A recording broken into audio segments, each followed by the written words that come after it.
whatever. But shall we get going? Oh, I assumed you had already. That's why I was sort of played along in character. We were waiting on you. Oh, sorry. I thought you were. No, it sounded like okay. you were already in full flow. So no, that's for the Patreon subscribers, right? That's right. That's extra for the content. Patreon. It's for the there'll be a cold open in there somewhere. Yeah. So we'll somehow get a cold open out of it. All right. I have to reuse my fire analogy now in the actual thing. Anyway. You can't go save it for the Patreon people. That's right. Only the fire is only allowed for Patreon subscribers. Yeah.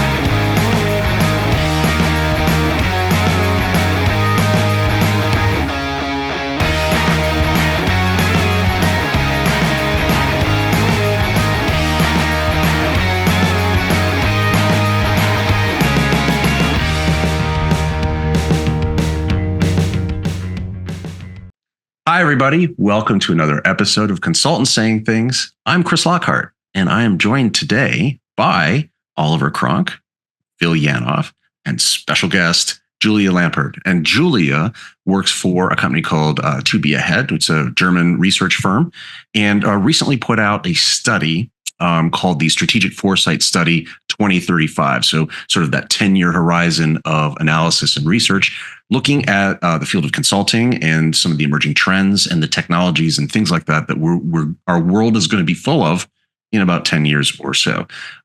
Great document. It's about 80 pages. So for the next 4 hours, what we'll be discussing, no, I'm kidding. But what I wanted to get to is sort of thinking through, great, that's a 10-year horizon. And a lot is going to change in that time frame, right? And so what I really want to understand is if you are in consulting today or you're thinking about joining consulting, what are some of the things, if you still plan on being in consulting in 10 years, right? What are the things that you really want to take away from sort of that long-term perspective, that 10-year horizon? And what should you be doing to sort of like adjust your career path, learning new technologies, getting into, VR or whatever. And so I kind of wanted to have that discussion because I think a lot of the folks that watch us and listen to us, are coming to us because they want to know, well, what is the next big thing? What do I have to go deep on and really understand in order to be proficient at my consulting craft? So that's what we're going to talk about. Julia, thank you for joining us. I know you're in Germany. You said it was cold and dark, so we'll hopefully we'll have an enlightening conversation and cheer you up a little bit. But I wanted to go and sort of ask you first, like what led to you guys creating this foresight document? Is this something you do every year? Was this a one-off? And then maybe we can get into some of the insights that came out of that document. So normally we have two pieces. We have like studies that are available to the public that we do sort of on our own dime. And we have obviously also projects we do for customers. And for this one, we're always looking for a topic. And for this one, we're thinking, we are also feeling the change. There's all of this new technology. There's all the buzz around AI. What about we also just go through the motions ourselves? What about we do the whole thing, the whole shtick that we normally do for our customers, for ourselves, to really figure out where does our roadmap lead? Where do we need to sort of look at what we're doing at the moment? How does our business model change? And so it was really interesting to be sort of the client and the customer at the same time for this one. And normally we do qualitative research, especially when it's about future. Obviously, it's very hard to predict 100% coming out of Corona. I think we all know that. But it's about sort of mentally putting yourself there so you can anticipate things that you can already see today. You see the drivers, you see the changes and the impactful things. Also in culture, not just technology. And then you sort of try to really deeply understand where is this leading and why is it leading there. A little bit like of this first principle thinking, to try to not do the linear thinking. Like we all as humans are really prone to just extrapolating linearly into the future, but obviously that's not the most likely thing to happen. And so being prepared sort of for the different things and looking at it really from the perspectives of the expert that we had for the study, including you. That it's like trying to really get people together from different kinds of the world, from different perspectives, from different sort of areas of the industry, sometimes also a little bit outside of the industry, that we really try to get this 360 degrees and then sort of dive deep and try to really go deep into the topic to find out where do people see their future and why. Yeah, and I should have prefaced with full disclosure that by the way, page 63 of that report has both Oliver and I on it. So that's really that's the best page in the entire report. Oliver shows up on page 10 though. So I mean, true. He's got it's kind of top billing for Oliver on that when you go through. He's the first name in the credits. Yeah, absolutely. Yeah. So what were some of the insights that came out of all of that? And obviously it's a long study, so we don't have time for every insight, but if you were to pick like a couple, like what are the top things that you got from your respondents? Yeah, so I think we always do a big picture, sort of nesting the topic inside a little bit of an even bigger picture for the future. And the whole study is sort of trying to sort of extrapolate, this is the world in 2035. And this big picture was very clear. We're always sort of trying to sort of get the shared opinion of the experts. Like sometimes we also feature like sort of individual more perspectives, and especially fields where they are more experts in. But in the bigger picture, in the big picture, it was very clear that everyone was sort of agreeing that there's more fog coming and that it's more uncertain and that people are struggling more with the sort of the pace in which change is coming, and that's also a big challenge for society, for the business models, that it's so unclear what is to expect. And I think that's one of the takeaways that I think is really important, that obviously the whole field, the whole consulting and foresight industry is still relevant, because it is really this navigating uncertainty that is one of the values that we can give. And I think that is for our industry, it's a little bit hopeful, because obviously there's like other aspects of the studies like AI, and that it's playing a really important role. And the first thing that people obviously think about is, am I going to be relevant at all in the future? And I think that sort of took a little bit the worries out, that there is a place for consulting, maybe a little bit in a different way in the future. But the fact that at the moment a lot of people could benefit from that kind of service, but it's sort of not accessible to everyone. That is sort of something that I think is another thing that is for me really important about the study, that we're enabling through AI that the service can be sort of like financially less or more affordable than it's been in the past, and that we can become scalable. At the moment, consulting is not really so scalable, and that people thinking of new ways to sort of do the whole consulting a little bit more scalable. I think that's sort of the AI aspect. And then the third thing that I think is really important is sort of the implementation / how to really communicate with customers. I think that's also important, that it's not really clear if it's all going into the VR direction, but it's also clear that it's not going to stay sort of in text form or in the very classical things, how we do consulting, that we have sort of new tools, how to show and how to work with clients. And I think that's also really important, to sort of, the implementation is always a struggle, and that there's maybe better ways to do that. So consulting will survive. Thank you, everybody. Have a good day.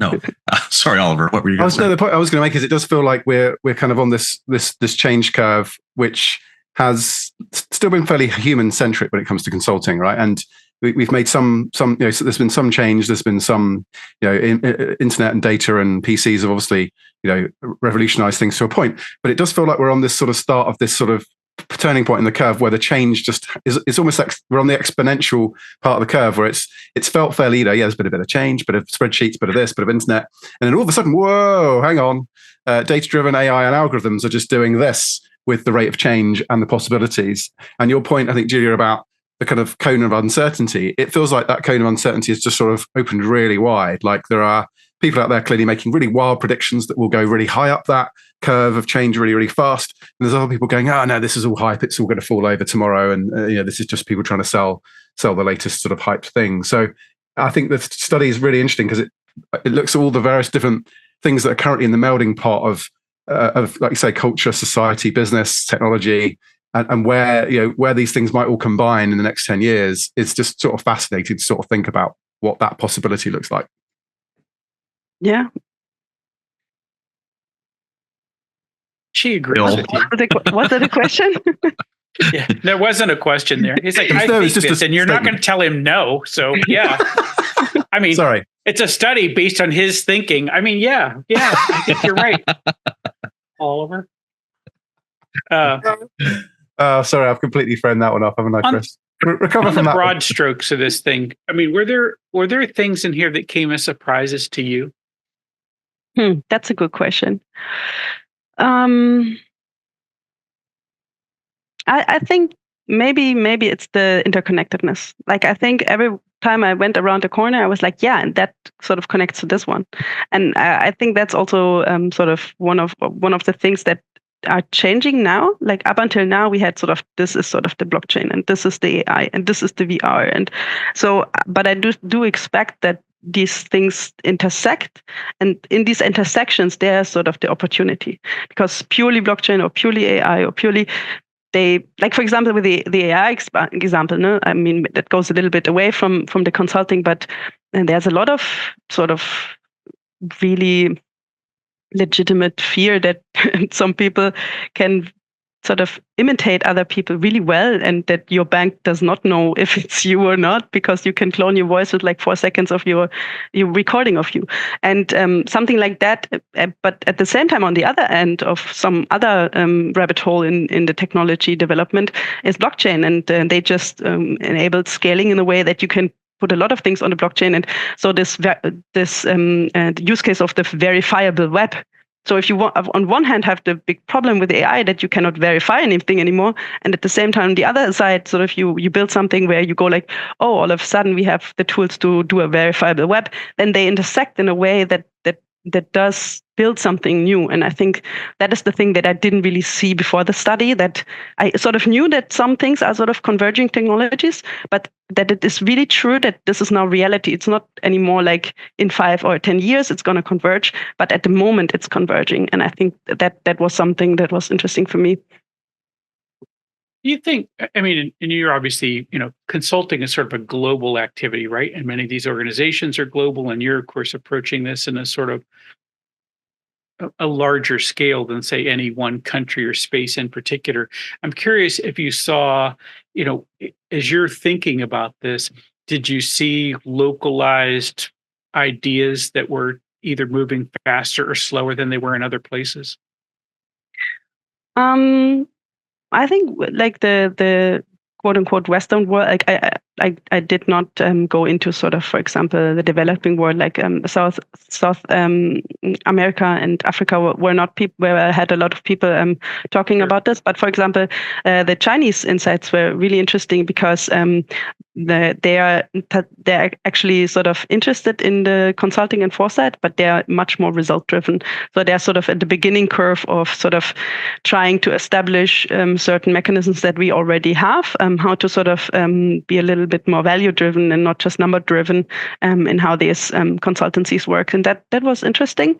But I do think that we're pretty on a similar trajectory with sort of Europe and the US, for example, and that the only thing that is a bit different, that sometimes I think the US is a little bit faster than us in a few things, and Europe is obviously a little bit more concerned about the whole privacy and data things.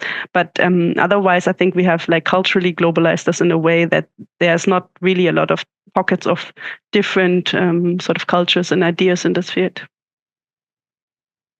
So it definitely, this cone of uncertainty, right? I mean, what was your takeaway, or what did some of the respondents say? Like, what's driving that? Is it just the pace of change? Because I mean, a lot of what we're talking about seems to be like, we're talking about tools, right? We're talking about new tools, better tools. We have a better chisel, right, to work the stone with, right? We've got better tools. We're not fundamentally changing our nature, right? I mean, this isn't like a people change, is it? Because if it was, I can understand why. Oh my God, like we really don't know what's going on. But these are tools, and we're creating them, and the change that we're going to introduce with those tools, we could probably predict some of that, right? I mean, I don't know. We're creating these things for something. I think that the acceleration is definitely because we are developing technology and these tools just in a much faster pace, and they get disseminated in a much faster pace. For example, before the internet, it needed like people had maybe the same idea 5 times in different places in the world. And every time you Google an idea that you had, it already exists. And so the fact that, for example, if there's now a new drug developed or a new treatment for a disease, that instead of people having to sort of go through medical school and being trained, and then that generation knows the new thing, and then it takes a whole generation of new doctors being trained to actually sort of bring that knowledge to the people. Like, for example, assistants or the technology that we have today, and also sort of social media, they're disseminating this much, much faster. And I think it's sort of, if you connect the single minds in the world, then you get the acceleration. Because if you just have a village, maybe the development is slower because there's less people thinking about a problem. But if they can all connect around a problem, then sort of the pace of advancement is much faster. I think it's underlying, it's sort of an information technology acceleration that then leads to a faster development of these tools. And now, obviously, the next step is, when we are again talking about the future, that AI is sort of going into that space and helping to develop these tools.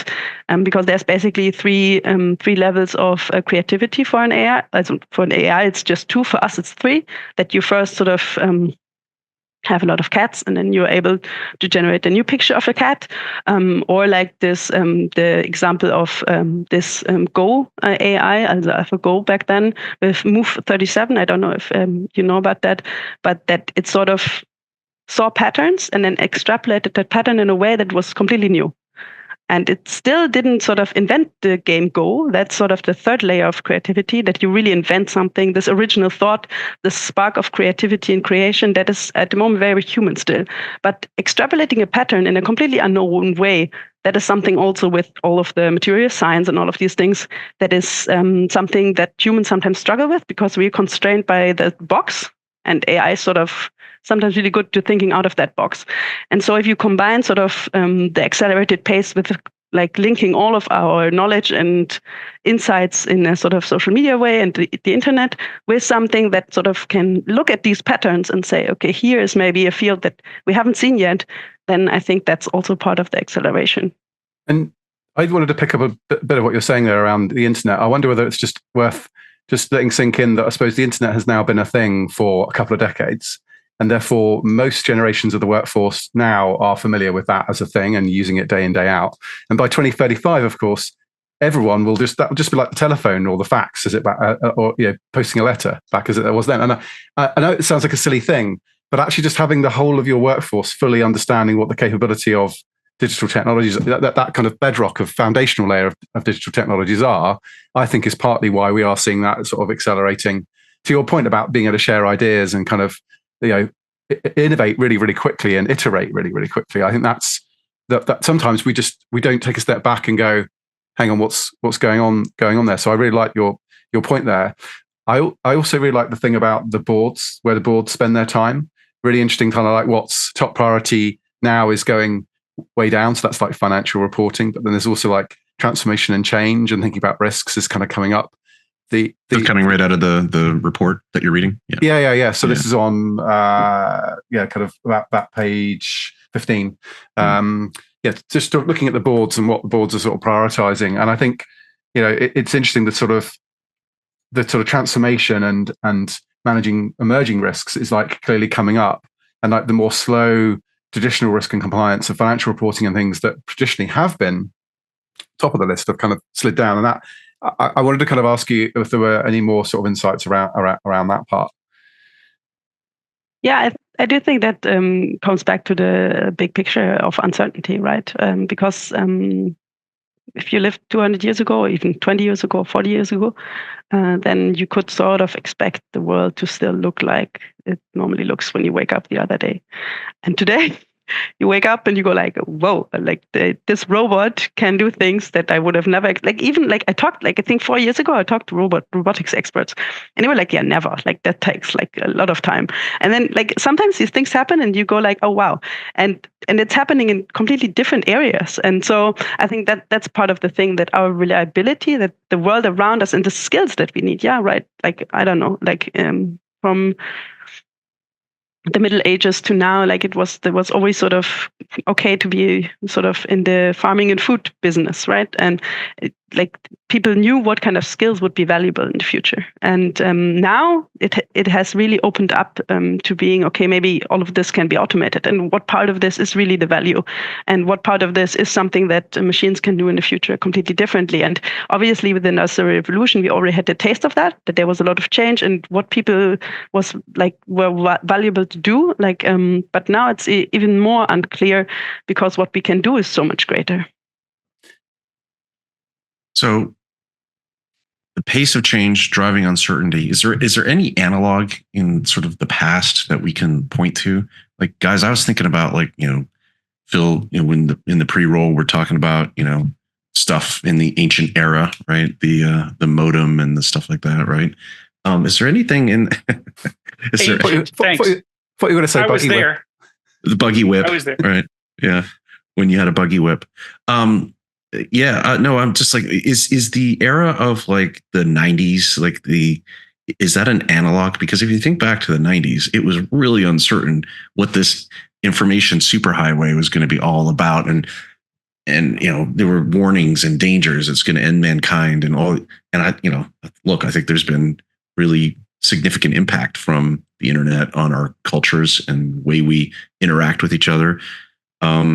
So that's a tool that directly impacted human society. Is that a good analog for this? What do you guys think? Or is there a better one? Is there a better analog? I definitely think the internet is a good parallel.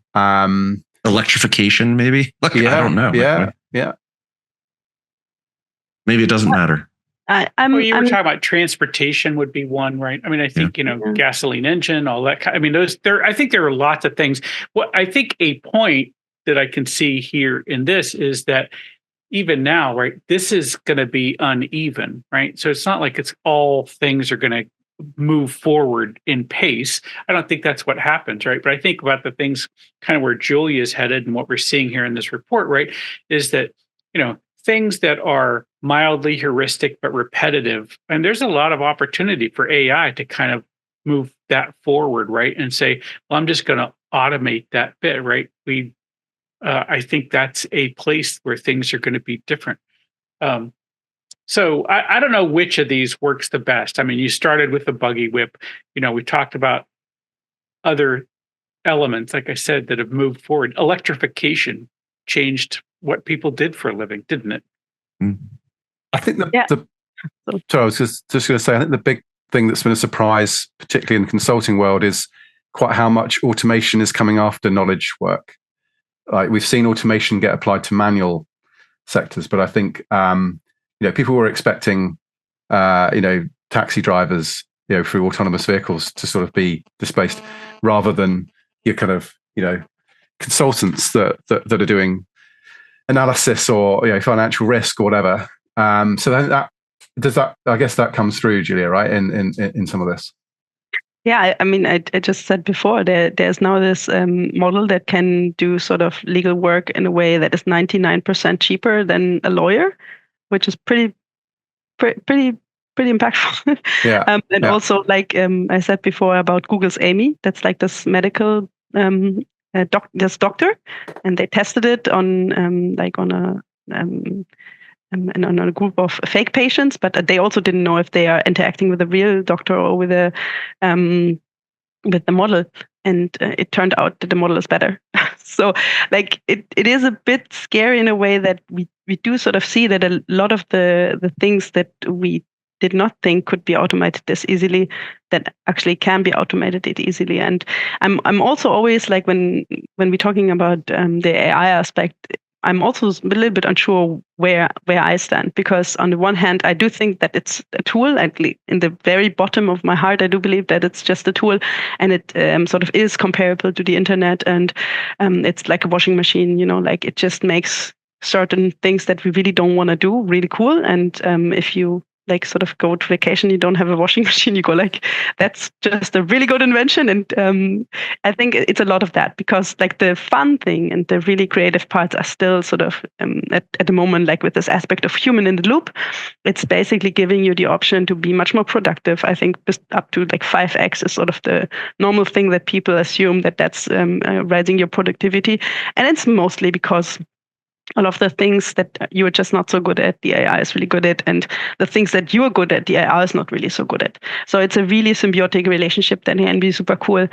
But then there's this little part of me that is a bit concerned, not because of the whole doom, because I do think that we can also really benefit for our existential risk that we're facing as a species with AI. But I think I just heard like a podcast with Noah Harari. And he sort of said it's the end of human-centric history. And that was a bit scary, because obviously now more and more of these models get trained by synthetic data that don't even come from us. And so that's where I lose the plot a little bit, where I go like, okay, how far does that go? At what point is it not even the data that we are putting into it that makes the model really good? And but I think it will sort of become much clearer. I think the underlying things, the underlying drivers that we're probably never going to run out of problems in this world. That is. You think? Yes. So, all right. So, if we just say, for example, there's an analog in the internet, and the internet was, came really into the fore 30 years ago, thereabouts, right? And we're only talking about a 10-year horizon in the future. If you go back and we put ourselves, Julia probably wasn't alive in the 90s, but if we put ourselves back in the 90s, and we think about like, okay, the change that was coming, and we saw the change coming. And at that time, when we were predicting 10 years into the future, I think at the time we were like, dictionaries will be online, the encyclopedia will be online, right? This sort of stuff, the CD-ROMs, right? All this sort of stuff. And the travel agencies will go away. And I think we looked at it as an automation tool for accessing information and for doing menial tasks. And I think we're saying a similar thing about AI, but I think what clearly took place, and if we bring this to consulting, which is what the lens that we want to look at this through, if you were consulting in the mid 90s, you reacted to this by learning the technology, right? That was underpinning this to advise your clients. Now, if you were in 1994 or 95 and you looked ahead to 2005, right? In 2005, was the value to a consultant in knowing the tools and the technologies, or was it in knowing how to apply those tools and technologies in order to achieve a result? I would argue it was the latter. And I don't know that in 1995, people were thinking about that, right? From a consulting perspective. So here we are in 2024. If we're thinking about, all right, what does it look like 10 years from now? I mean, maybe the analog is, the technology is just table stakes. Everyone will just understand the tool. The real trick is for a consultant is in understanding how a business or a person, a client can use this stuff for something meaningful. Am I getting that right, or am I wrong on that front? Because we could talk about AI for forever, but like to bring it back to like, what does a consultant need to be thinking about when they're thinking about this stuff, right? I'd agree, but I think there's a subtle but important additional consideration with this one. Listening to what Julie was saying just now about how to automate various things and so on, I think the thing that we're not thinking about is we are potentially training the next level on top of the current tools, right? And I may have mentioned this before in an episode, but essentially the next models that we're already starting to see through things like large action models are behavioral models. So at the moment we've got language models, but they still require a human in the loop to kind of do things. What people aren't aware of, I think, is that potentially consultants using these tools to do consulting work are potentially training the next generation of AI that will be able to do that next level up. And yes, of course, there'll still be a human element to what we do. There'll be the selling, there'll be the human relationship piece that ultimately won't go away, I don't think, not for a long time anyway. But this thing is just going to keep on going up the value chain.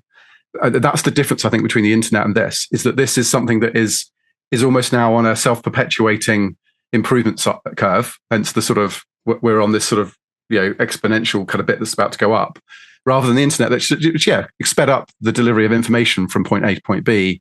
You didn't have to wait several days for a letter, you got an email instantly. it's that's fundamentally different here, and the degree to which will it just be a human consultant that offers consultancy in the future? That's the really interesting thing, I think, in the 2035 insight piece. Is like where does a professional services firm start investing in, AI hardware? Because actually that's a better bet than just hiring more and more consultants. That's the fundamental difference, I think, between. That's where the analogy for me breaks for the internet. The internet was just more of a communications thing, whereas this is now more about data and automation and creativity, and that almost Russian doll effect of we are just going to keep on wrapping things around the latest thing, and it's going to get better and better and better. So are you saying in 10 years, there will be sort of new consulting company types or, styles of consulting? I think styles of consulting. I think you'll go into a consulting firm in 10 years' time, and there will be, there's quotes from me in the report, right? But I think there will be elements of consulting that are just done totally different. Yeah, like you won't get people poring over research papers. You won't get people kind of building financial models manually. There'll just be a bunch of things that are just done, Yeah. Because we can already see that today, right? You can ask these things to do something for you, and it's a bit primitive right now. But you can see in 10 years' time, you're going to better talk to one of these things and say, "Hey, I've got a client that's going to IPO, next year.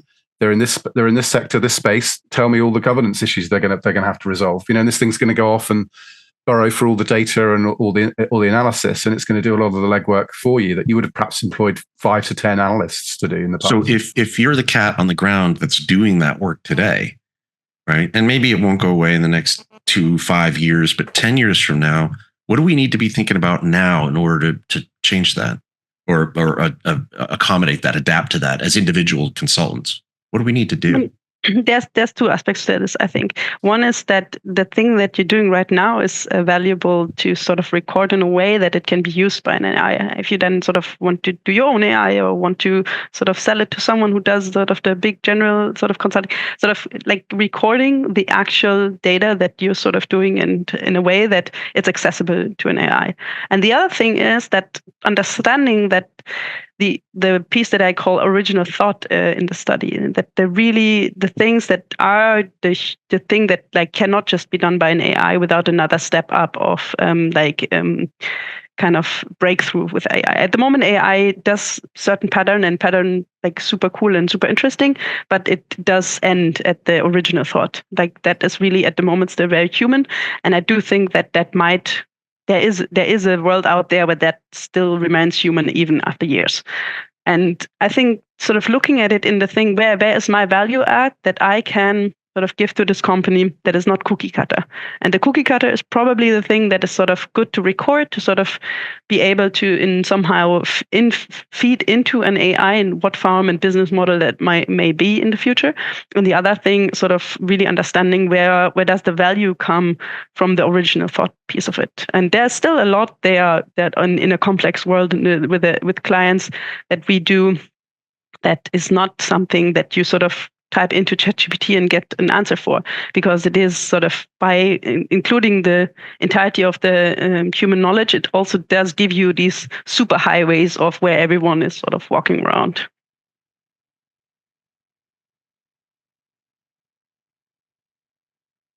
Okay. So I guess, again, if I'm thinking about this, that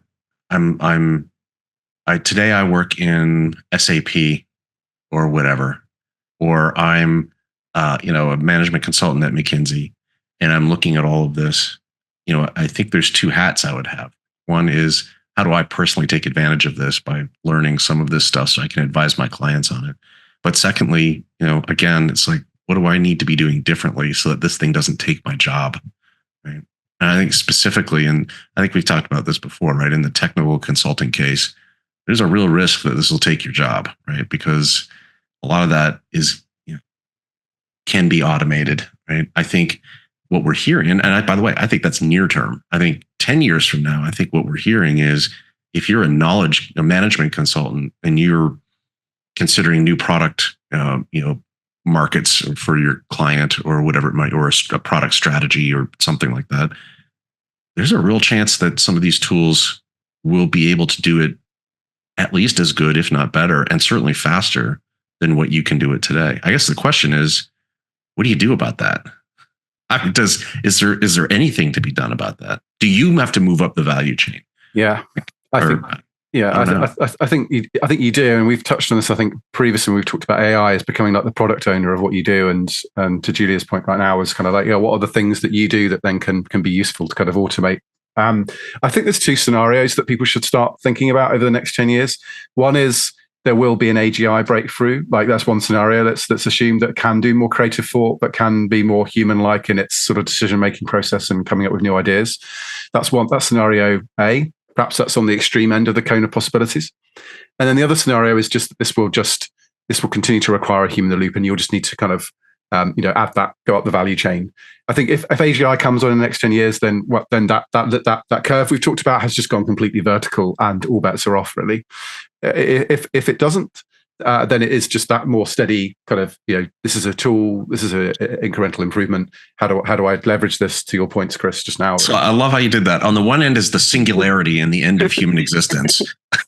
On the other is, it'll just keep going along as it is. And there's somewhere in between. It's probably that's the reality. It's got to be somewhere between those two, right? Yeah. But I think maybe making it easy. Like, I think the best thing to do right now to sort of is like, actually, like, it sounds super stupid, but like using it, right?